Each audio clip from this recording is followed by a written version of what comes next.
യോഹന്നാൻ ക്രൂശിന്റെ ചുവട്ടിന്ന് പോയില്ല.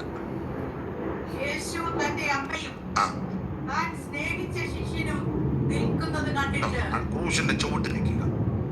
മറ്റു ശിഷ്യന്മാരെല്ലാം ആ ഒടുവിലത്തെ സമയത്ത് അടുത്തില്ല.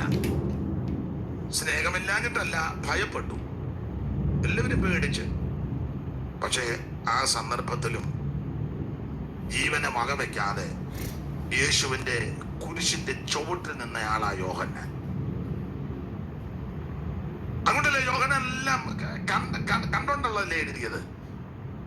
എല്ലാം കണ്ടോണ്ട് എഴുതുക. ഒരു കാര്യം, യേശുവിന്റെ കുരിശിന്റെ ചുവട്ടിൽ നീ നിന്നാൽ അനേകർക്ക് വെളിപ്പെടാത്തതും ലഭിക്കാത്തതുമായ കാര്യം നിനക്ക് വെളിപ്പെടും. സ്തോത്രം. കുരിശിന്റെ ചുവട്ടിൽ കാണണം ദൈവത്തിന്റെ മഹത്വം.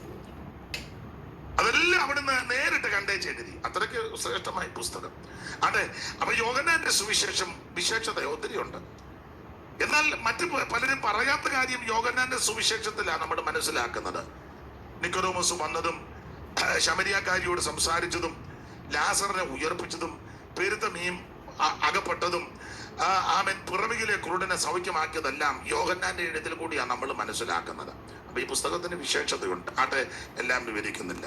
ഇവിടെ 2-ാം അധ്യായം പഠിക്കുമ്പോൾ യേശുക്രിസ്തുവിന്റെ അടയാളങ്ങളുടെ ആരംഭമാണ്. ഗലീലയിലെ കാനാവിൽ വെച്ച് യേശുക്രിസ്തു ആമൻ പച്ചവെള്ളത്തെ വീഞ്ഞാക്കി.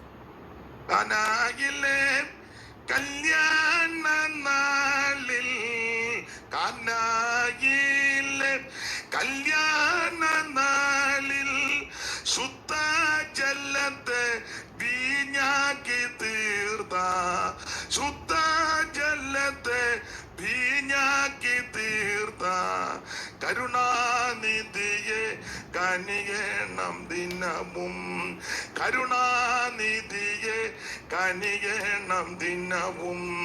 ദേവാദേവ ത്രിലോകനാഥ, ദേവാദേവ ത്രിലോക. അപ്പൊ ശ്രദ്ധിക്കുക, ഈ കാനാവിലെ കല്യാണ വീട്ടിൽ ക്രിസ്തു പച്ചവെള്ളത്തെ വീഞ്ഞാക്കി. ചരിത്ര പശ്ചാത്തലം നിങ്ങൾക്കറിയാം. കാനാവിലെ കല്യാണ വീട്,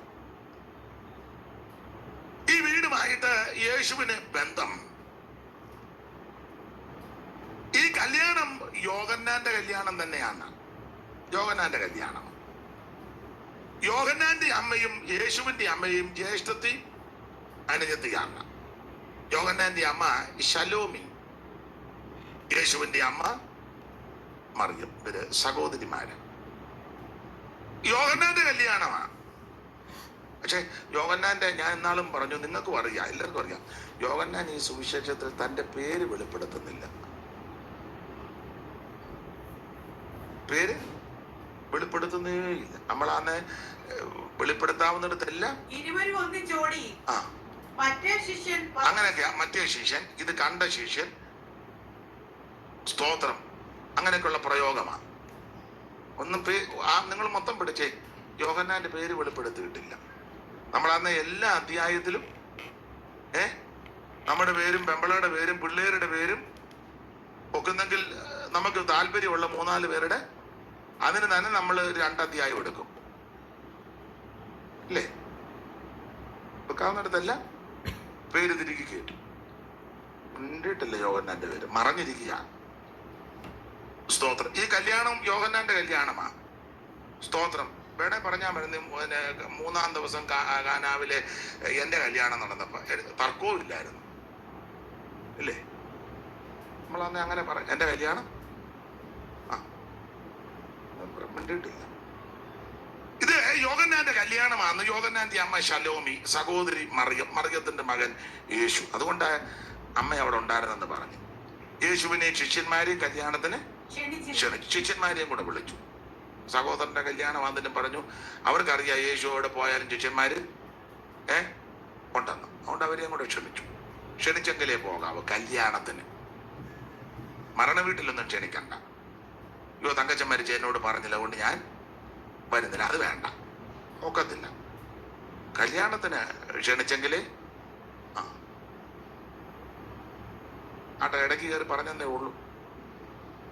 പിന്നെ അതുപോലെ ആത്മബന്ധവും സുഹൃത്ത് ബന്ധവും ഒക്കെ ഉള്ളവർ ചിലപ്പം വിട്ടുപോയെന്നും അങ്ങനെയൊക്കെ സംഭവിക്കാറുണ്ട്. ചിലപ്പം തിരക്കിനിടെ മറന്നു പോകും. നമുക്കറിയാം അവർ നമ്മളെ വിളിക്കേണ്ടവരെ, നമുക്ക് കടപ്പാടും വേണ്ടപ്പെട്ടതുമാണ്. അപ്പൊ അത് വാശി പിടിച്ചിരിക്കരുത്. സ്തോത്രം. വേണേ തലേന്ന് ഒന്ന് അങ്ങോട്ട് വിളിച്ചേര്, അറിഞ്ഞെങ്കിൽ. ചില അറിഞ്ഞാലും പമ്മി ഇരിക്കും വിളിക്കാതെ. നോക്കട്ടെ അവൻ വിളിക്കുവോ ഇല്ലയോ എന്ന് എനിക്കൊന്ന്. അവനിവിടെ വന്ന് ചോറ് തിന്ന് വെച്ച് പോയവൻ, അവന് നന്ദിയുണ്ടോ ഇല്ലയോ എന്ന് ഇതിനാൽ അറിയാൻ വേണ്ടി. അങ്ങനല്ല, എന്തോ ഉണ്ട് യോഗ്യം. അന്നേരം ചിലപ്പോൾ അവർ എൻ്റെ അമ്മാമ്മ അച്ചായ എന്നോട് ക്ഷമിക്കണം, ഞാൻ ഈ തിരക്കിനിടെ ഈ കല്യാണം നടത്തിയിട്ടുള്ളവരോട് ചോദിക്കണം എന്ത് ബന്ധപ്പാടാണെന്നറിയാം. ഒത്തിരി ബന്ധപ്പാട്. ചിലപ്പോൾ നമുക്ക് അടുത്തവരെ ആയിരിക്കും ചിലപ്പോൾ മറന്നു പോകും. അങ്ങനെ ആത്മാർത്ഥതയുണ്ടെങ്കിൽ അവർ ഒന്ന് വിളിച്ചേക്കണം. എന്തുവാ എന്നെ മറന്നോ? ചിലപ്പോൾ അവർ ക്ഷമ പറയും. അയ്യോ കുഴപ്പമില്ല, ഞാൻ നാളെ വന്നോളാം. അതൊക്കെയാ ദൈവസ്നേഹവും മര്യാദയും. ഇത് അറിഞ്ഞാലും മിണ്ടാതിരിക്കും. വിളിക്കുമോ ഇല്ലയോ എന്ന് എനിക്കൊന്ന് അറിയണം. ഇവരും ബന്ധിക്കോസ്, അവരും ബന്ധിക്കോസ്. അവസാനം വിളിച്ചില്ലെങ്കിൽ പിന്നെ അവരെ കാണുമ്പോൾ മിണ്ടുകയില്ല. ഒരു 50 പേരോട് അതൊന്നും ഒരു നല്ല സ്വഭാവമാണെന്ന് എനിക്ക് തോന്നുന്നില്ല. ഇപ്പൊ നിങ്ങൾ ചിന്തിക്കുക, തനിക്ക് തോന്നുന്നതാണോ ഞങ്ങൾ ചെയ്യേണ്ടത് എന്ന് നിങ്ങൾ ചിലപ്പം പറയുന്നില്ലെങ്കിലും ഹൃദയത്തിൽ ചിന്തിച്ചു കാണും. എന്തായാലും കൊള്ളാം, യേശുവിനെ ശിഷ്യന്മാരെയും ഈ കല്യാണത്തിന് ക്ഷണിച്ചു. അവരുമുണ്ട്. ഇനി ഈ കല്യാണ വീട് ഇത് ഗലീലയിലെ കാനാവിൽ നടക്കുന്ന കല്യാണമാണ്. ദൈവത്തിന്റെ മഹത്വം. ഇനി ചരിത്രം പുറകോട്ടിറങ്ങി പഠിച്ചാൽ ഈ സ്ഥലത്ത് ദൈവത്തിന്റെ പ്രവൃത്തി വെളിപ്പെടണം എന്നുള്ളത് ദൈവത്തിന്റെ മുൻനിർണയമാണ്. നമുക്ക് ചില വിഷയങ്ങൾ വരുമ്പോൾ ഇതെന്നാ ഇങ്ങനെ സംഭവിച്ചത്, അയ്യോ ഇതെന്നാ ഇങ്ങനെ വന്നത്, ഇതെന്താ നമ്മൾ ഇത്രയും പ്രാർത്ഥിച്ചു ആരാധിച്ചു ഉപവസിച്ചിട്ടും ഒക്കെ ഇങ്ങനെയാണല്ലോ സംഭവിച്ചെന്ന് നമുക്ക് തോന്നും. പക്ഷേ ദൈവത്തിന്റെ പദ്ധതി അവിടെ വെളിപ്പെടാന്. നിങ്ങൾ രക്ഷിക്കപ്പെട്ടു, മാനസാന്തരപ്പെട്ടു, രക്ഷിക്കപ്പെട്ടു, സ്നാനപ്പെട്ടു, അഭിഷേകം പ്രാപിച്ചു. നിങ്ങളാൽ ആവും വിധം കർത്താവിനെ ഉണ്മയോടെ ആരാധിക്കുകയും സേവിക്കുകയും സ്നേഹിക്കുകയും ചെയ്യുക. എങ്കിലും നിങ്ങളുടെ കുടുംബത്തിൽ, ജീവിതത്തിൽ, കുഞ്ഞുങ്ങളുടെ മേൽ, ശുശ്രൂഷയിൽ, കുടുംബ ജീവിതത്തിൽ ചില വൈദ്യുതിയുടെ പ്രശ്നങ്ങൾ വരുമ്പോൾ മാനുഷികമായി നമ്മൾ ചിന്തിക്കും, യോ ഞാനിതെല്ലാം ചെയ്തിട്ട് പിന്നെ ഇങ്ങനെയാണല്ലോ സംഭവിക്കുന്നത്. തളർന്നു പോകരുത്. അതിന്റെ നടുവിൽ ദൈവത്തിന്റെ പദ്ധതി നടക്കാനുണ്ട്. Praise the Lord. കല്യാണ വീടല്ലേ, അവർക്കറിയരുതോ വരുന്നവർക്ക് വീഞ്ഞു കൊടുക്കണമെന്ന്, അവർക്കറിയാമല്ലോ അവരെ യഥോചിതം സൽക്കരിക്കണമെന്ന്. പിന്നെ എന്തുകൊണ്ട് ഇത് സംഭവിച്ചു? ദൈവത്തിന്റെ പദ്ധതിയുണ്ട്. സ്തോത്രം. ഉടനെ അവിടെ നിന്ന് പിണങ്ങി പോവുകയും പാടി നമുക്ക് ഇവിടെ കഞ്ഞി കൂട്ടാനും ഒന്നുമില്ല, പോയേക്കാം, നീ വെറുതെ ഇവിടെ കുത്തിയിരുന്നിട്ട് വലിയ കാര്യമൊന്നും.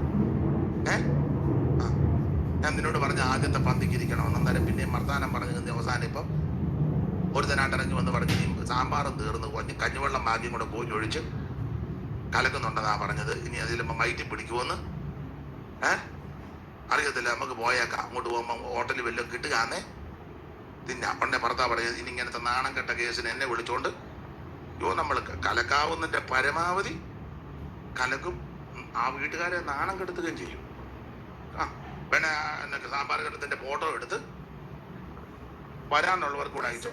അവർക്ക് അയച്ചു ഇങ്ങോട്ട് വരേണ്ടതാണ്ട് ഇതാ കാലം. അവരെ നമ്മൾ നശിപ്പിക്കാവുന്നതിന്റെ അതല്ലേ ഇപ്പൊ ആത്മീക ലോകത്ത് നടക്കും. ഒരുത്തന്നെ എന്തെങ്കിലും ഒരു അപാകതയോ ഒരു പ്രയാസം വന്ന ഉടനെ അവനെ നശിപ്പിക്കല്ലേ, തകർക്കുകയല്ലേ നിന്ന്. സ്തോത്രം. എന്നുവെച്ചു സ്റ്റേജിൽ കയറി പറയോ ആത്മാക്കൾ നശിക്കുന്നത്. എടാ വന്നവനെ നിലനിർത്താതെയും ഇതിനകത്ത് വന്നവനെ ഒന്ന് പിന്നെ പോകും ആന്ധ്രായിക്ക് ചൂടും പിടിച്ചു. ആദ്യം സഭയ്ക്കകത്ത് വന്നവനെ ഒന്ന് അവനാദ്യം ഒന്ന് നേരെ നിൽക്കട്ടെ. അവനെ എടുത്ത് കമത്തി അടിച്ച് അവൻ മലത് കിടക്കുക, എഴുന്നേക്കാൻ പോലും മേലാതെ. പിന്നെ നമ്മൾ ആത്മാക്കളെ അവനെ ഇതുപോലെ ആക്കാൻ ആദ്യം വന്നതിനെ ഒന്ന് ചൊവ്വാക്കാൻ.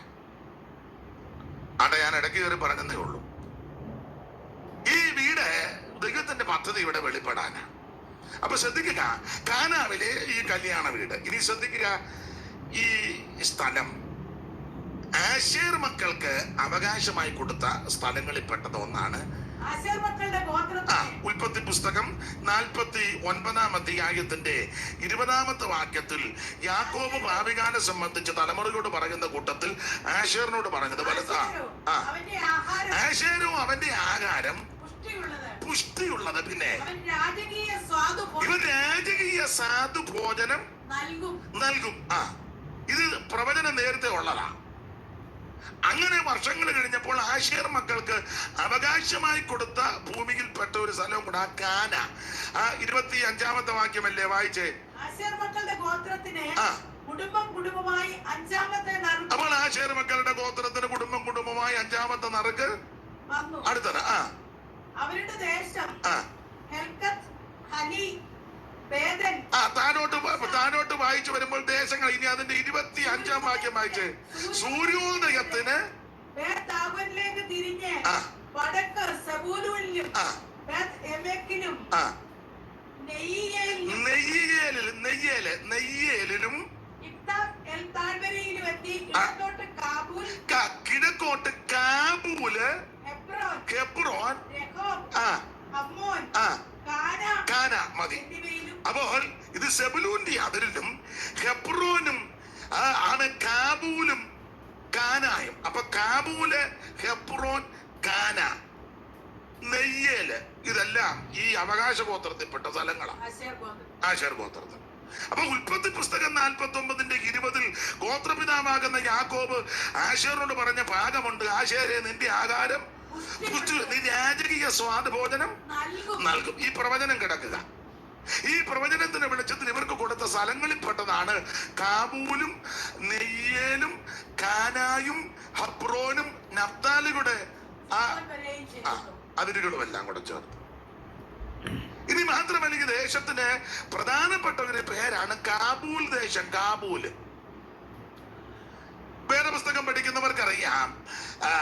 ദാവീദ് ദൈവാലയം പണിയുവാൻ ആഗ്രഹിച്ചു. തമ്പുരാൻ പറഞ്ഞ് പണിയണ്ട. അതിന് ആഗ്രഹമൊക്കെ നല്ലതാ, പക്ഷെ നിന്റെ കയ്യിൽ രക്തം പറ്റിയിട്ടുണ്ട്. നീ ഊരിയാവിന്റെ ഭാര്യയെ അവൻ ചതിച്ചാ കൊണ്ടുവന്നത്. നേരായ മാർഗത്തിൽ നേരും ചൊവ്വലും കല്യാണം കഴിച്ചതല്ല. നീ സൂത്രത്തിൽ,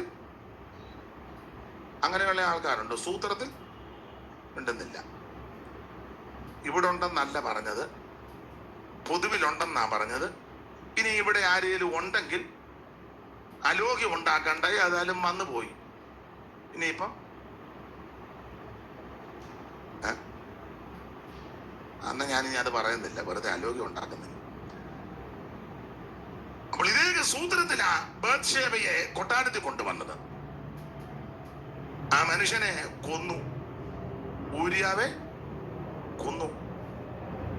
ഇത് ദൈവം ഇതിന് ശിക്ഷ കൊടുത്തു. നിന്റെ കയ്യിൽ രക്തം വരുന്നുണ്ട്, അതുകൊണ്ട് നീ ആലയം പണിയണ്ട. പിന്നെ നിന്റെ ഉദരത്തിൽ നിന്ന് പുറപ്പെടുന്ന നിന്റെ മകൻ ശലോമോൻ എനിക്ക് വേണ്ടി ആലയം പണി. ദാവീദിന്റെ മകനാകുന്ന ശലോമോൻ ദൈവാലയം പണിയുവാൻ ആർത്തിമുണ്ട്. അപ്പന്റെ സ്നേഹിതനാണ് ഹീരാമിനോട് തടി ചോദിച്ചു ലെബനോൻ വനത്തിൽ നിന്ന്. അപ്പോൾ ഹീരാം പറഞ്ഞു, ആവശ്യം പോലെ തടി വെട്ടാൻ പറഞ്ഞു. അങ്ങനെ സീദോന്യരും മരം മുറിക്കുവാൻ സമർത്ഥന്മാരാകയാൽ അവരെ ലെബനോൻ വനത്തിലോട്ട് കയറ്റിവിട്ട് സരളവൃക്ഷങ്ങളും ദേവദാരുവും ചിലയിടങ്ങളിൽ ഒലിവ് വൃക്ഷങ്ങളും എല്ലാം കൂടെ വെട്ടി ക്രമപ്പെടുത്തി കൊണ്ടുവന്ന് അത് സമുദ്രം വഴി കൊണ്ടുവന്ന് കെട്ടി ചങ്ങാടമാക്കി സമുദ്രത്തൂടെ കൊണ്ടുവന്ന് സൂബിൽ കൊണ്ടു കൊടുത്തപ്പോൾ ശലോമോന്റെ ആൾക്കാർ സൂബിൽ നിന്ന് തടിയെല്ലാം കൂടെ വലിച്ച് കരക്ക് കയറ്റി കൊണ്ടുവന്ന് ക്രമപ്പെടുത്തി പണിത ദൈവാലയമാണ് ശലോമോന്റെ ദേവാലയം എന്നറിയപ്പെടുന്നത്. അപ്പോൾ ഈ ഹീരാം എന്ന് പറഞ്ഞാൽ സോർ രാജാവാ. സോർ രാജാവാകുന്ന ഹീരാം, സോർ രാജാവായ ഹീരാം. പുള്ളിക്കാരിക്ക് വചനത്തിൽ നല്ല തിട്ടമാണ്. അത് ഞാൻ പറഞ്ഞു ഇന്നും നാളെ ഇവിടെ വരണേന്ന് പറഞ്ഞു. മാത്തുട്ടിച്ചാനും ബന്ധപ്പാടുണ്ടെങ്കിലും അവരെ കൊണ്ടുവന്നിട്ടുണ്ട്. പൊക്കുന്നെങ്കിൽ നാളെയും കൂടെ വരികാരുന്ന നല്ലതായിരുന്നു. നോക്കാം ദൈവത്തിന്റെ മഹത്വം. അപ്പം എനിക്കൊരാശ്വാസവുമാണ്. കാരണം ഞാൻ അധികം തപ്പണ്ട, എടുത്ത് കൃത്യം വായിച്ചു തരുന്നുണ്ട്. അമ്മാമ്മ അത്ര മോശമല്ല. അപ്പൊ ശ്രദ്ധിക്കുക, ഈ സോർ രാജാവാകുന്ന ഹീരാം, സോർ രാജാവാ. സങ്കീർത്തനത്തിൽ വായിക്കുന്നത് സോർ രാജാക്കന്മാർ, സോർ നിവാസികൾ ദേശത്തിലെ ധനവാന്മാരാ. 12-ാം വാക്യമല്ലേ വായിച്ചേ? 45-12 സങ്കീർത്തനം. കല്യാണത്തിന് വായിക്കുന്നില്ലയോ? 45-12 സോർ നിവാസികൾ ദേശത്തിലെ ധനവാന്മാർ തന്നെ. അവർ കാഴ്ച വെച്ച് മുഖപ്രസാദം. സോർ നിവാസികൾ ജനത്തിലെ ഭയങ്കര കാശുകാരാ സോർ നിവാസികൾ. ഭയങ്കര കാശ് സോർ നിവാസികൾ. സ്തോത്രം. അപ്പം ഒരു കർത്താവിന് ദാസം പറഞ്ഞതുപോലെ സോർ നിവാസികൾ ഭയങ്കര കാശുകാരാ. നമ്മള് കല്യാണത്തിന് ഈ സങ്കീർത്തനമാ വായിക്കുന്നത്. പക്ഷെ കേറ്ററിംഗാന്റെ പൈസ ഇതുവരെ കൊടുത്തിട്ടില്ല. വായിച്ച സങ്കീർത്തന സോർനിവാസികൾ ജനത്തിലെ ഭയങ്കര കാശുകാരാണ്. വായിച്ച സങ്കീർത്തനമാണ്. വീഡിയോക്കാരന്റെ കാശും കൊടുത്തില്ല. അവൻ പറഞ്ഞ് കാശ് തരാതെ ഫോട്ടോ ഒരെണ്ണം കാണിക്കുകയല്ലെന്ന്. അല്ല, നമ്മുടെ വിഷയമല്ല, വിട്ടേക്കാം. അപ്പൊ ഇവര് ധനാഢ്യന്മാരാ സോർ നിവാസികൾ. അപ്പൊ സോർ രാജാവാണ് ഹീരാം. ഈ ഹീരാം ദാവീദിന് ശലോമോന് തടി ഇഷ്ടം പോലെ കൊടുത്തു. അപ്പോൾ ഇഷ്ടം പോലെ തടി കൊടുത്ത് ദേവദാരുക്കളും സരളവൃക്ഷം ഇതെല്ലാം കൂടെ കൊടുത്ത് ഈ ആലയം പണിതപ്പം ശലോമോനൊരു ആഗ്രഹം, ഈ തടി തന്ന പുള്ളിക്ക് അല്ലെങ്കിൽ ദൈവാലയം പണിയുവാൻ ഈ തടിയും സരളവൃക്ഷവും ദേവദാരും ഒക്കെ തന്ന ഈ രാജാവിന് എന്തെങ്കിലും പാരിതോഷികം കൊടുക്കണം. അതൊരു ന്യായമല്ലേ? അപ്പോൾ ശലോമോൻ രാജാവ് വലിയ ബുദ്ധിമാനാ, ഭയങ്കര അതിബുദ്ധിയാ. അത് ദൈവം കൊടുത്ത ബുദ്ധിയാ. ബുദ്ധിമാനായ രാജാവ് ഈ സോർ രാജാവിനെ ശലോമോൻ 20 പട്ടണം കൊടുത്തു. 20 പട്ടണം. അടുത്ത ഇനി ആ 9:10 മുതൽ വായിച്ചു. ശലോമോൻ യഹോവയുടെ ആലയം, രാജധാനി എന്നീ 2 ഭവനവും 20 സംവത്സരം കൊണ്ട് പണിത ശേഷം 20 കൊല്ലം കൊണ്ട് പണിത ശേഷം സോർ രാജാവാകുന്ന ഹീരാം ശലോമോന് അവന് ഇഷ്ടം പോലെ ഒക്കെയും ദേവദാരുവും സരളമരവും സ്വർണവും കൊടുത്തിരുന്നത് കൊണ്ട് ശലോമോൻ രാജാവ് ഹീരാമിന് ഗലീല ദേശത്ത് 20 പട്ടണം കൊടുത്തു. 20 പട്ടണം കൊടുത്തു. അപ്പോൾ 20 പട്ടണം തടി തന്നതിന് പാരിതോഷികമായിട്ട് 20 പട്ടണം കൊടുത്തു. അടുത്തത് ശലോമോൻ ഹീരാമിന് കൊടുത്ത പട്ടണങ്ങളെ കാണേണ്ടതിന് അവൻ സോരിൽ നിന്ന് വന്നു. കാശുള്ളവനാ, കാശുകാരാ, അന്നേരം പുള്ളി വന്നു. എന്നാൽ അവ അവന് ബോധിച്ചില്ല. ഹീരാമിന് ഇത് ബോധിച്ചില്ല. ഈ കൊടുത്ത പട്ടണം 20 ബോധിച്ചില്ല. സഹോദര, നീ എനിക്ക് തന്ന ഈ പട്ടണങ്ങൾ എന്തായെന്ന് അവൻ പറഞ്ഞു. അവിടെ മാന്യമായിട്ടൊക്കെ എഴുതിയേക്കുന്നത് സോർ രാജാവ് പറഞ്ഞത് ഞാനങ്ങ് പറയാം. എടാ, നീ ഇങ്ങനെ ഈ മനുഷ്യനെ കളിപ്പിക്കരുത് കേട്ടോ. ഞാൻ നിനക്ക് വെട്ടിപ്പൊന്നും കാണിക്കാതെ സരളവൃക്ഷവും ദേവദാരും ഒക്കെ ഇഷ്ടം പോലെ തന്നത്. നീ എന്നെ മനഃപൂർവ്വം കളിപ്പിച്ചില്ലേ? അങ്ങനെ കളിപ്പിക്കുന്ന ആൾക്കാർ നമ്മുടെ ഇടയിലുണ്ട്, ഇല്ലേ? ഉള്ള ഒത്തിരി പേരുണ്ട്. ഗുരുകുല വിദ്യാഭ്യാസം 3 വർഷം പഠിച്ച്, ഗുരുവിന്റെ കൂടെ ഇരുന്ന് പഠിച്ചെല്ലാം അവിടെ തന്നെ ഗുരുകുലത്തില് പഠിച്ച് അവസാനം ഗുരു പറഞ്ഞു, എല്ലാവരും നാളെ ദക്ഷിണ കൊണ്ടുവരണം. ദക്ഷിണ 1 പറ നെല്ല്, പുന്നെല്ല്, എല്ലാവരും ദക്ഷിണ കൊണ്ടുവരാൻ നേറ്റു. ഇനി നിങ്ങൾ വീടുകളിൽ പൊക്കോ, നാളെ ദക്ഷിണയായിട്ട് വരണം 1 പറ നെല്ല്. ശിഷ്യന്മാരെല്ലാം പോയി രാത്രി വിശ്രമിച്ച് ഓരോ ശിഷ്യനും ചിന്തിക്കുക, 9 പേരും ഓരോ പറ നെല്ല് കൊണ്ടുവരും, അതുകൊണ്ട് ഞാൻ 1 പറ പതിരെ കൊണ്ടുപോകുന്നുള്ളൂ. 9 പറ നെല്ലിന്റെ കൂടെ 1 പറ പതിര് മിക്സ് ചെയ്യുമ്പം പ്രത്യേകമായിട്ട് അറിയത്തില്ലല്ലോ. 10 ശിഷ്യന്മാർ ഇത് തന്നെ ചിന്തിച്ച് 10 പേരും രാവിലെ 10 പേരും ഓരോ പറ പതിരുമായിട്ട് വന്നു. എങ്ങനെയുണ്ട് ഗുരുദക്ഷിണ? എനിക്ക് തോന്നുന്നത് മലയാളികളാണോ എന്നൊരു എന്റെ ചിന്തയാ. അല്ല, ദൈവത്തെ കളിപ്പിക്കുന്ന ആൾക്കാരുണ്ട്. മലാഖി അങ്ങനല്ലേ ചോദിച്ചേക്കുന്നത്? തോൽപ്പിക്കാമോ? അങ്ങനെയൊക്കെ ചോദ്യങ്ങളുണ്ട്. ഞാൻ ആ ഭാഗത്തേക്ക് പോകുന്നില്ല. അപ്പോൾ ശലോമോനോട് ഹീരാം ചോദിച്ചു, എന്റെ സഹോദര, ഇങ്ങനെയൊക്കെ കളിപ്പിക്കാവോ? നീ തന്ന പട്ടണ ഇത് എന്തുവാ ഇത്? വായിച്ചേ. അല്ലയോ സഹോദര, നീ എനിക്ക് തന്ന ഈ പട്ടണങ്ങൾ എന്ത്? അയ്യോ, ഈ പട്ടണങ്ങൾ എന്ത്? അവയ്ക്ക് ഇന്നുവരെയും കാബൂൽ ദേശം എന്ന് പേരായിരിക്കുന്നു എന്ന് പറഞ്ഞ് കാബൂൽ ദേശം. ഈ ദേശത്തിന്റെ വിശേഷതയല്ല ഇതിന്റെ കുഴപ്പടി. 1, ഇത് അന്ധകാര ദേശമാണ്. 2, ഇത് തിമിരമുള്ള ദേശമാണ്. 3, ഇത് കഷ്ടതയുള്ള ദേശമാണ്. വായിച്ചേ, 9:1 മുതൽ വായിച്ചു. 9-ാം അധ്യായത്തിന്റെ 1 മുതൽ വായിച്ചേ. യെശയ്യാവ് വായിച്ചു.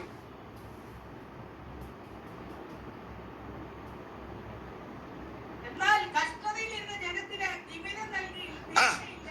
എന്നാൽ കഷ്ടതയിൽ ഇരുന്ന ദേശത്തിന് ദേശത്തിന് ഈ ദേശത്തിന്റെ കുഴപ്പടി ഒന്ന് കഷ്ടതയുടെ ദേശം, രണ്ട് കണ്ട് അവൻ അല്ലല്ല കഷ്ടതയിൽ ഇരുന്ന ദേശത്തിന്, തിമിരം രണ്ട് തിമിരമുള്ള ദേശം, മൂന്ന് കണ്ടവൻ സെബൂലൂൻ ദേശത്തിനും ആ. നഫ്താലി ദേശത്തിനും ഭിന്നതയല്ല ഹീനത.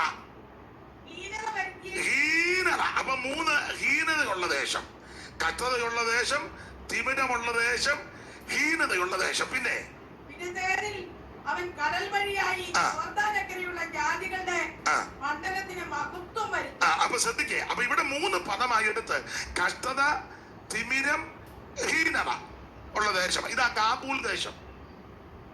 അപ്പൊ ആശേർ മക്കൾക്ക് അവകാശമായി കൊടുത്ത ദേശത്തിൽപ്പെട്ടത് ആ കാബൂല്. ഇത് ശലോമോന് പണ്ട് ശലോമോൻ രണ്ട് ഹീരാമിന് കൊടുത്ത ദേശം കൂടെ ആ കാബൂല്. കഷ്ടത, തിമിരം, ഹീനത ഉള്ള ദേശം. അതുകൊണ്ടാ ഹീരാം ചോദിച്ചു, എന്റെ സഹോദര ഇത് എങ്ങനെയാന്നോടാ തരുന്നേ, കൊടുക്കുകയാണെങ്കിൽ നീ നേരും ചൊവ്വനും. ഞാൻ ദൈവമക്കളോട് പറയാ, എന്ത് കൊടുത്താലും നന്നായിട്ട് കൊടുക്കണം, നല്ലതുപോലെ കൊടുക്കണം. കൊടുക്കണം. എനിക്ക് ആ വിഷയത്തിൽ ഒരല്പം പ്രാഗൽഭ്യമുണ്ട്. സ്തോത്രം. 10 ദൈവമക്കൾ വീട്ടിൽ വന്ന് പ്രാർത്ഥിക്കുക. അവർക്ക് ഒരു ചായ കൊടുക്കുമ്പോൾ നല്ല ചായ, ഇപ്പൊ ഞങ്ങൾ ഇവിടെ നല്ല ചായ ഇട്ട് തന്നു, ദൈവം സഹായിക്കട്ടെ, അനുഗ്രഹിക്കട്ടെ. നിങ്ങളെല്ലാവരും അങ്ങനെ ചെയ്യുന്നവരാ, അഭിനന്ദിക്കുന്നു. സ്തോത്രം. അവരെയൊക്കെ ദൈവം അനുഗ്രഹിക്കട്ടെ. നമ്മൾ എന്ത് ചെയ്താലും നല്ലതുപോലെ ചെയ്യണം, ഉഴപ്പരുത്. ഒരു സ്തോത്രമേ പറഞ്ഞുള്ളെങ്കിലും നല്ല വൃത്തിയായിട്ട് സ്തോത്രം. അല്ല ഷൂള പഠിച്ചിട്ട് നല്ലതല്ല. ഹല്ലേലൂയ നല്ല വൃത്തിയായിട്ട് പറയണം. ഒറ്റ പ്രാവശ്യമേ കൈ അടിച്ചുള്ളെങ്കിലും നന്നായിട്ട്. എന്ത് ചെയ്താല് മർക്കോസ് 7:37 അവൻ സകലതും നന്നായി ചെയ്തെന്നാ. നാം ആരാധിക്കുന്ന സേവിക്കുന്ന നമ്മുടെ കർത്താവെല്ലാം നന്നായി ചെയ്യുന്നവനാ. ദൈവത്തെ ആരാധിക്കുമ്പോൾ നന്നായിട്ട് ആരാധിക്കണം. സ്തോത്രം ചെയ്യുമ്പോൾ നല്ലതുപോലെ സ്തോത്രം ചെയ്യണം. അവൻ ദൈവത്തെ മഹത്വപ്പെടുത്തുമ്പോൾ നന്നായി ദൈവത്തെ മഹത്വപ്പെടുത്തണം. എന്തായാലും കൊടുത്താൽ നല്ലതുപോലെ കൊടുക്കണം. സ്തോത്രം. എന്ത് ചെയ്താലും എന്റെ ഭാഷ പറഞ്ഞാൽ കളിപ്പിക്കരുത്, മനുഷ്യനെയും കളിപ്പിക്കരുത്.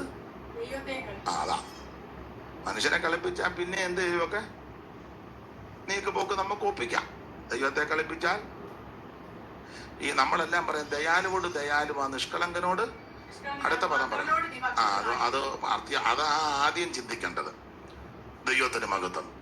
നല്ല മനസ്സോടെ നല്ലതുപോലെ ചെയ്തേ ദൈവം നിനക്കൊരു ദോഷവും വരുത്തുകയല്ല, നിന്റെ സന്തതിക്ക് ഒരു ദോഷം വരികയല്ല, നിന്റെ സന്തതി ചെല്ലുന്നിടത്തും അനുഗ്രഹമായിരിക്കും. അപ്പൊ ഈ ദേശത്തിന്റെ കുഴപ്പടികളാ ഇത്. കഷ്ടത, തിമിരം, ഹീനത ഉള്ള ദേശം. അതുകൊണ്ടാ ഹീരാൻ ചോദിച്ചു, സഹോദര എന്തുവാ ഈ ദേശം, ഇതാണോ എനിക്ക് തരുന്നത്? ഇങ്ങനെയുള്ള ദേശം. ദൈവത്തിന്റെ മഹത്വം. ഈ ദേശമാണ് കാബൂൽ ദേശം. സ്തോത്രം. ഈ ദേശത്തിന്റെ കുഴപ്പടി മത്തായി സുവിശേഷം 4-ാമധ്യായത്തിന്റെ 4:12. യോഹന്നാൻ തടവിലായി എന്ന് കേട്ടാറെ അവൻ ഗലീലയ്ക്ക് വാങ്ങിപ്പോയി. അടുത്തത് നസറേത്ത് വിട്ട് സെബൂലൂന്റെയും നഫ്താലിയുടെയും അതിരുകളിൽ കടൽക്കരയുള്ള കവർന്നഭൂമിയിൽ ചെന്ന് അടുത്തത് സെബൂലൂൻ ദേശവും നഫ്താലി ദേശവും കടൽക്കരയിലും യോർദാനക്കരയുള്ള നാടും ജാതികളുടെ ഗലീലയും ഇങ്ങനെ ഇരുട്ടിലിരുന്ന് ഇരിക്കുന്ന ജനം വലിയൊരു വെളിച്ചം കണ്ടു. അപ്പൊ ഈ ദേശത്തിന്റെ വേറൊരു പ്രത്യേകത, ഇരുട്ടിലിരിക്കുന്ന ജനമാണ് ഇവിടെ. അപ്പൊ എല്ലാം കൊണ്ട് നാടൻ ഭാഷ പറഞ്ഞ പരുവക്കേട് പിടിച്ച സ്ഥലമാ ഈ ഗലീലയിലെ കാനായും ഈ കാബൂൽ ദേശവും നെയ്യേലും. സ്തോത്രം. ഇതെല്ലാം പരുവക്കേട് പിടിച്ച ദേശമാണ്. അപ്പോ അന്ധകാരമുണ്ട്, ഇവിടെ ഇരിക്കുന്ന ഞാൻ ഇരുട്ടിയിരിക്കുന്നു, തിമിരമുണ്ട്, ഹീനതയുള്ള ദേശം, അല്ലാത്ത ദേശം.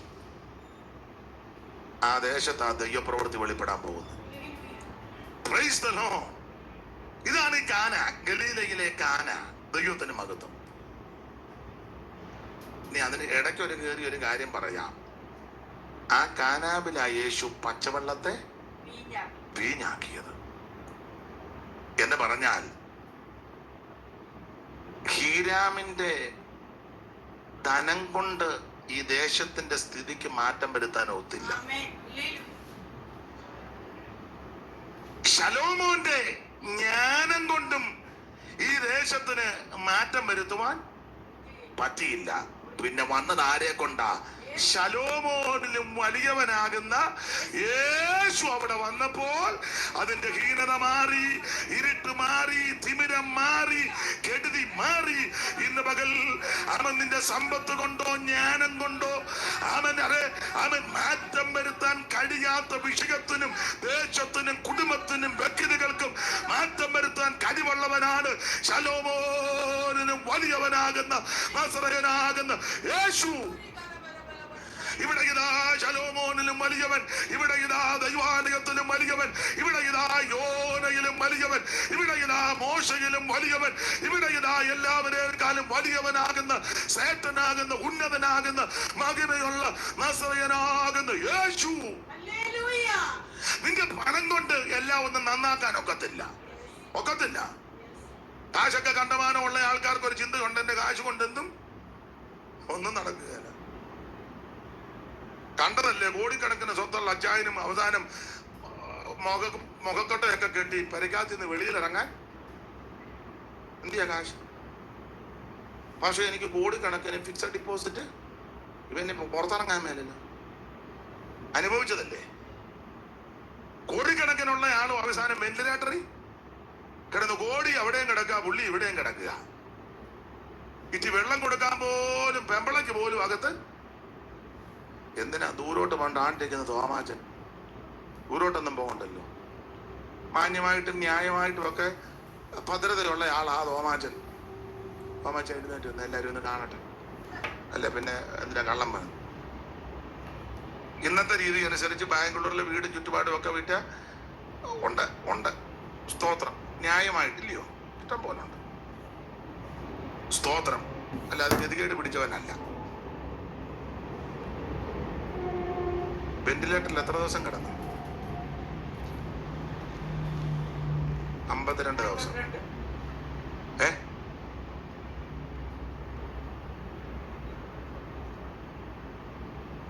74 ദിവസം. മൊത്തം 74 ദിവസം. അമ്മാമ്മ പിന്നെ 52 എന്ന് പറഞ്ഞു. ആദ്യം 52, ബാക്കി പിന്നെ മൊത്തം 72 ദിവസം കിടന്നു. കൂടെ കിടന്ന 200 പേരാ കിടന്ന്. 199 മരിച്ചു. തോമാച്ചൻ മാത്രം വെളിയിൽ വന്നു. മറ്റവര് മരിച്ചതിൽ സന്തോഷിച്ചല്ല പറഞ്ഞ, ദുഃഖമുണ്ട്. അഗാധ ദുഃഖം നമുക്കുണ്ട്. പക്ഷെ ദൈവത്തിന്റെ ഹിതമാണ്. 199 പേരും ഐസിയുവിൽ കിടന്നവരും മരിച്ചു. 200ാമത് അദ്ദേഹവും മരിക്കുന്നെന്ന് ചിന്തിച്ചതാ വെളിയിലിറക്കി. അനേകം ദൈവമക്കൾ പ്രാർത്ഥിച്ചു. ദൈവം അത്ഭുതം ചെയ്തു. ഇരുന്നു കാശ് കൊണ്ടൊന്നും നടക്കുകയല്ല. പണം കൊണ്ടൊന്നും നടക്കുകയല്ലെന്ന്. ഹീരാമിന്റെ ധനം കൊണ്ട് ഈ ദേശത്തിന്റെ ഹീനത മാറ്റാനൊത്തില്ല, ഇരുട്ട് മാറ്റാനൊത്തില്ല. സ്തോത്രം. ഇതിന്റെ തിമിരം മാറ്റാനൊത്തില്ല. എന്നാൽ തിമിരം മാറ്റുവാൻ, ഹീനത മാറ്റുവാൻ, ഇരുട്ട് മാറ്റുവാൻ കഴിവുള്ള ഒരുവനുണ്ട്, നസറയനാകുന്ന യേശു. ഇന്ന് രാത്രി ആ യേശുവിന്റെ അടുക്കൽ നീ മുട്ടുമടക്ക്. യേശുവിന് ഹൃദയം കൊടുക്ക്. യേശുവിനെ രക്ഷിതാവായി സ്വീകരിക്ക്. യേശുവിന് അടിയറവ് പറ. യേശുവിനായി സമർപ്പിക്ക്. യേശുവിനായി ജീവിക്ക്. നിന്റെ ഹീനത മാറ്റി, പരാജയം മാറ്റി, നിരാശ മാറ്റി, തകർച്ച മാറ്റി, പാളിച്ച മാറ്റി, ജീവിതത്തെ ധന്യമാക്കുവാൻ, നിന്നെ രക്ഷപ്പെടുത്തുവാൻ, നിന്നെ സഹായിപ്പാൻ കഴിവുള്ള യേശു ക്രിസ്തു ഇന്ന് രാത്രി നമ്മുടെ നടുവിലുണ്ട്. അനുഭവിക്കുന്ന ദൈവമക്കൾ ഇന്ന് രാത്രി ദൈവത്തിന് മഹത്വം കൊടുക്കുക. ദൈവത്തിന് മഹത്വം. ഉടമന തലപടമല്ല തിരുമിക ബലപടമന. യേശു വന്നിട്ടുണ്ട്. നിന്നെ വിടുവിക്കുവാൻ, നിന്നെ രക്ഷിക്കുവാൻ, നിന്നെ സഹായിപ്പാൻ, നിന്നെ ഉദ്ധരിക്കാൻ കഴിവുള്ള നസറായൻ ഇന്ന് രാത്രി നമ്മുടെ നടുവിൽ വന്നിട്ടുണ്ട്. എന്റെ യേശു എനിക്കു നല്ലവൻ, അവൻ ഇന്നുമെന്ന് മതിയായവൻ. ഈ രാമന്റെ ധനം കൊണ്ട് മാറ്റം വരുത്താത്തതാ അവൻ. സ്തോത്രം. യേശുവിന്റെ അവൻ കൃപയാൽ മാറ്റം വരുത്തിയത്. ശലോമോന്റെ ജ്ഞാനം കൊണ്ടും ഈ ദേശത്തിന്റെ ഹീനതയോ തിമിരമൊന്നും മാറ്റാനൊത്തില്ല. പക്ഷെ യേശു വന്നു കഴിഞ്ഞപ്പോൾ ഇരുട്ടിലിരുന്ന ജനം വലിയൊരു വെളിച്ചം കണ്ടു. പണം കൊണ്ടും പ്രതാപം കൊണ്ടും കുടുംബശ്രേഷ്ഠത കൊണ്ടും നിന്റെ ആമൻ സ്തോത്ര പൊസിഷൻ കൊണ്ടും ആമൻ പൊളിറ്റിക്കൽ ബലം കൊണ്ടും സാമുദായിക ബലം കൊണ്ടും കായബലം കൊണ്ടും നടക്കാത്ത വിഷയം നടത്തി തരുവാൻ കഴിവുള്ള ഒരുവനേ ഉള്ളൂ, യേശു ക്രിസ്തു മാത്രം. മറ്റൊരുത്തലിലും രക്ഷയില്ല. നാം രക്ഷിക്കപ്പെടുവാൻ ആകാശത്തിന് കീഴിൽ മനുഷ്യരുടെ കിടികൾ നൽകപ്പെട്ട ഒരേ ഒരു നാമം, യേശുവിന്റെ നാമം. കരമുയർത്ത് ദൈവത്തെ സ്തുതിക്കുക. ഞാൻ ഈ പ്രസംഗത്തിന്റെ മുഖവര പറഞ്ഞതേ ഉള്ളൂ. ദൈവം അനുവദിച്ചാൽ നാളെയും മറ്റന്നാളും നമുക്ക് ദൈവവചനം വീണ്ടും ചിന്തിക്കാം. മറക്കരുത്, നടത്തിപ്പാണെങ്കിൽ ഇതിന്റെ ബാക്കിയായിരിക്കും നാളെ പ്രസംഗിക്കുന്നത്. എല്ലാവരും വളരെ പ്രാർത്ഥനയോടെ ആയിരിക്കാം. കർത്താവിന്റെ മകത്ത് 8:30 കഴിഞ്ഞില്ല.